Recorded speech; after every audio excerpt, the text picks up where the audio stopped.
Glenda Mélix, bonjour. Bonjour. Alors, un deuxième cas autochtone de dengue de type 2 a été diagnostiqué cette semaine à Taunoa, à Papeete, 14 jours après le premier cas autochtone révélé. Un cas autochtone de dengue de type 2, c'est-à-dire qu'il s'agit d'un patient qui a contracté le virus en Polynésie française sans qu'il n'ait eu à voyager finalement. Le quartier en question avait pourtant été traité à l'insecticide la semaine dernière. Alors, pour vous, ça veut dire quoi ? Que on n'a pas suffisamment démoustiqué, que le produit utilisé n'est pas assez puissant ou que le moustique a développé une résistance au produit?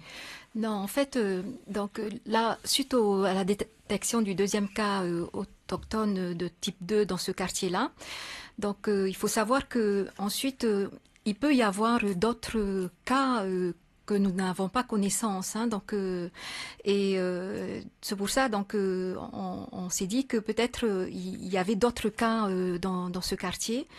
Et on est allé encore rechercher hier avec des équipes d'infirmiers sur le terrain. Donc ils en ont trouvé encore d'autres malades. Donc là on va essayer de confirmer ces cas par des prélèvements de ces personnes. C'est-à-dire d'autres malades qui auraient donc la dengue de type 2? Alors pour l'instant donc ce sont des cas suspects. Donc on ne pourra avoir la confirmation que suite au prélèvement que nous effectuerons. Enfin s'ils sont d'accord, pour diagnostiquer en laboratoire le type 2, quoi. En tout cas, ce qui est certain, c'est que suite à la détection des deux premiers cas autochtones, oui. Ces deux cas sont voisins quand même, hein, leur domicile est en voisin, donc nous avons à faire effectivement un foyer. Un foyer, c'est certain, donc le foyer est confirmé dans ce quartier de Taunoa. Donc nous allons remettre ensuite, on a mené des actions déjà parallèlement à nos pulvérisations d'insecticides, hein, à 3 jours d'intervalle, on a mené des actions de dégitage dans un périmètre donné, c'est-à-dire qu'on est allé à la rencontre des gens avec la commune, on a fait du porte-à-porte, on leur a dit protégez-vous contre les moustiques, c'est-à-dire mettez-vous des répulsifs, mettez des diffuseurs électriques d'insecticides, évitez de vous faire piquer. Si vous êtes malade, allez consulter un médecin pour que nous ensuite on le sache. Et donc du coup là on a fait cette action là, oui. Mais ça s'avérait que il y avait encore peut-être d'autres cas dans un périmètre plus élargi, quoi. Donc, c'est-à-dire que peut-être la personne qui avait été le premier cas index était déjà là depuis peut-être quelques jours déjà avant.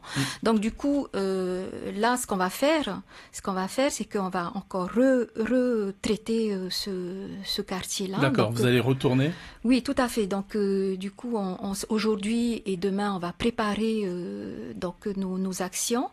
On va bien délimiter le périmètre de traitement, donc en élargissant encore plus le périmètre.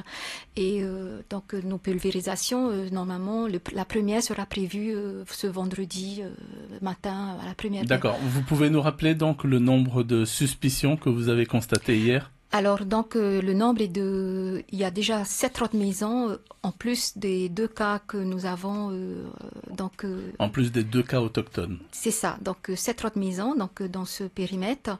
Et puis, donc, à peu près 13 cas suspects. 13 cas suspects. Voilà. Donc, alors, vous disposez de combien de personnes, donc en termes de personnel, donc pour mener à bien toutes ces actions? Alors, en fait, suite à l'épidémie de Zika que nous avons connue fin 2013-2014, nous avons fait un retour d'expérience et ensuite, suite à ce retour d'expérience, nous avons établi un plan de lutte antivectorielle. Et donc, ce plan de lutte antivectorielle ne repose pas uniquement sur les agents du Centre d'hygiène et de salubrité publique, hein, pour faire cette lutte antivectorielle. On a aussi comme partenaire les communes. Donc, nous avons déjà préparé les communes à nous aider dans cette lutte antivectorielle. Le rôle des communes, chaque fois, systématiquement, par exemple, dans ce quartier de Taunoa, nous avons déjà travaillé avec la commune de Papeete, avec le référent de lutte antivectorielle, pour ensuite lancer aussi, que la commune lance aussi des équipes donc avec les agents du centre d'hygiène et de salubrité publique, pour déjà avertir en porte-à-porte les habitants du quartier de nos pulvérisations le lendemain matin. Et aussi, donc ces équipes nous aident aussi à informer la population donc de l'importance de faire la recherche de ces gîtes larvaires, de gîtes à moustiques, et de les éliminer, parce qu'il faut savoir que si on a de l'eau stagnante à la maison, donc ça veut dire que il y a donc risque de moustiques, parce que c'est la femelle du moustique qui pique, et donc elle a besoin de piquer l'homme pour avoir du sang, pour avoir un pas sanguin, pour faire maturer les œufs, ses œufs, et ensuite elle a besoin d'eau stagnante pour pondre ses œufs. Donc si on n'a pas d'eau stagnante, elle pourra pas pondre les œufs. Et si nous on se protège contre les moustiques, donc elle pourra pas faire son repas sanguin. Donc on arrive comme ça à éliminer, à couper la transmission, voire ensuite à ralentir la transmission de la dengue.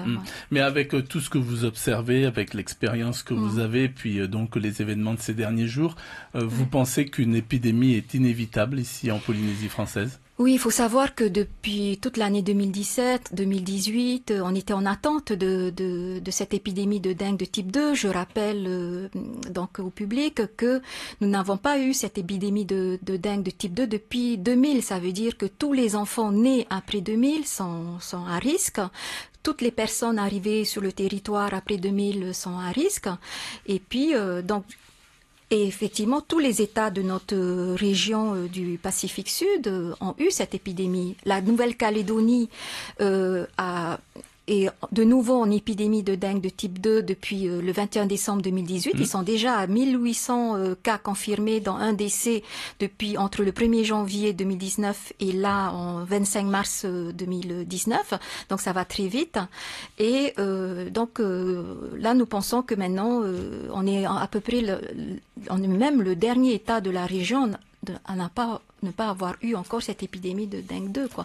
Et là, bon, avec ce foyer-là, comme ensuite, ce sont les personnes qui transportent en fait le virus. Ça veut dire les gens circulent. Plus on a de malades, plus on a de circulation en fait de personnes. Oui, c'est pas le moustique qui circule. Non, c'est la personne qui circule. Ça veut dire que la personne malade va par exemple dans une autre commune, dans un autre quartier, et ensuite, dans ce quartier, s'il y a des moustiques qui ne sont pas contaminés, donc si ces moustiques femelles piquent ensuite la personne malade qui est venue visiter ce quartier-là, c'est comme ça ensuite que ces moustiques-là se contaminent, puisqu'ensuite les personnes saines du quartier, et c'est comme ça que les foyers de dengue 2 se multiplient, et c'est comme ça que ensuite l'épidémie démarre et s'installe.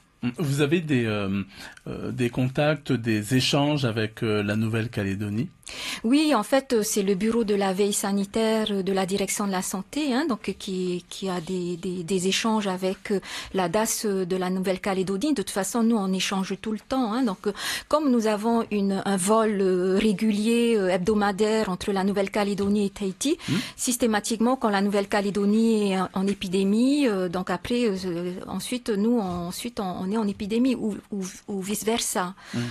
Donc l'urgence là, aujourd'hui, c'est quoi? Le message principal que vous aimeriez faire passer, c'est quoi? Alors, le message que je souhaite faire passer, c'est déjà pour les habitants du quartier de Taunoa. C'est qu'il y a un foyer dans ce quartier. C'est qu'ils se protègent tous contre les moustiques. C'est-à-dire qu'ils usent de répulsifs, de diffuseurs électriques.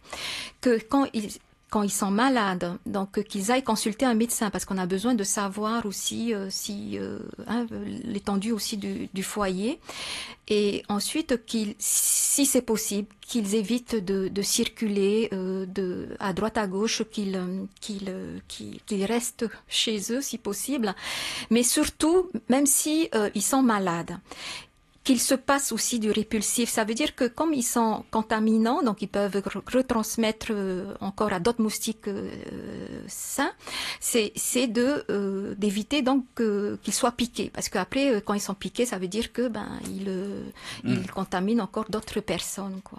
Le moustique, il peut développer une forme de résistance, parce que par le passé, on l'a vu à La Réunion pendant l'épidémie de chikungunya, par exemple.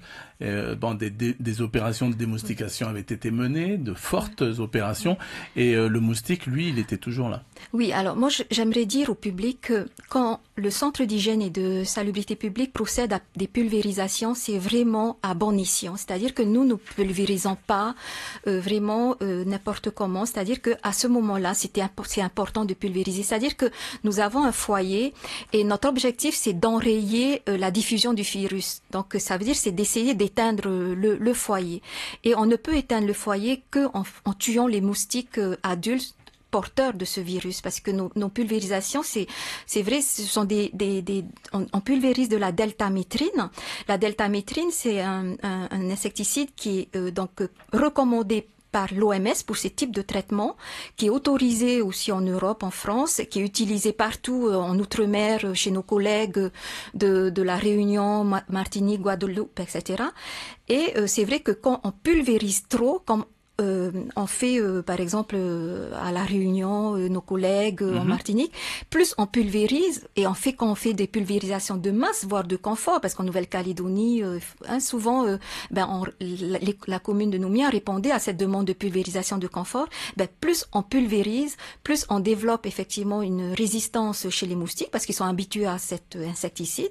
Et quand au moment opportun, comme maintenant pour nous, dans ce quartier de Taonoa, on pulvérise, les moustiques vont pas être tués. Enfin, en tout cas, la plupart vont pas être tués. Alors que chez nous, nous avons fait on n'a jamais fait des traitements de masse, sauf au moment de Zika, parce que c'était une politique voulue par le pays et l'État, avec les recommandations de l'EPRUS. Donc là, on a déjà fait des tests d'insecticides avec notre deltamétrine et on n'a pas de résistance encore. Donc voilà. Donc nous vraiment, si on pulvérise, c'est qu'il faut qu'on le fasse, quoi. D'accord, très bien. Merci beaucoup en tous les cas, Glenda Mélix, d'avoir accepté notre invitation. Je rappelle que vous êtes la chef du centre d'hygiène et de salubrité publique. On rappellera donc que 13 cas suspects, c'est ça, ont été donc observés, des cas suspects de dengue de type 2, et toujours dans le même quartier. Oui, c'est en fait dans le même quartier, en quartier élargi, quoi. Donc du coup, là, ce que je peux dire, c'est que le foyer est vraiment bien confirmé. Et donc après, on va continuer à essayer d'enrayer le foyer avec des pulvérisations programmées vendredi et lundi, voire encore la semaine prochaine, encore un deuxième traitement dans la semaine. Donc on va essayer de le faire. Mais bon, ce que je demande aux gens, c'est de se protéger contre les moustiques de manière individuelle et de faire la chasse aux gîtes à moustiques dans leur propriété. Une toute dernière chose, les 13 cas suspects, ils vont être... quand est-ce qu'on saura s'ils sont avérés ou pas? Après, bon, c'est sûr que là, il faut attendre les résultats de laboratoire. Hein, donc, a priori, ça devrait se passer la confirmation cette semaine. Hein, donc, voilà. Merci beaucoup.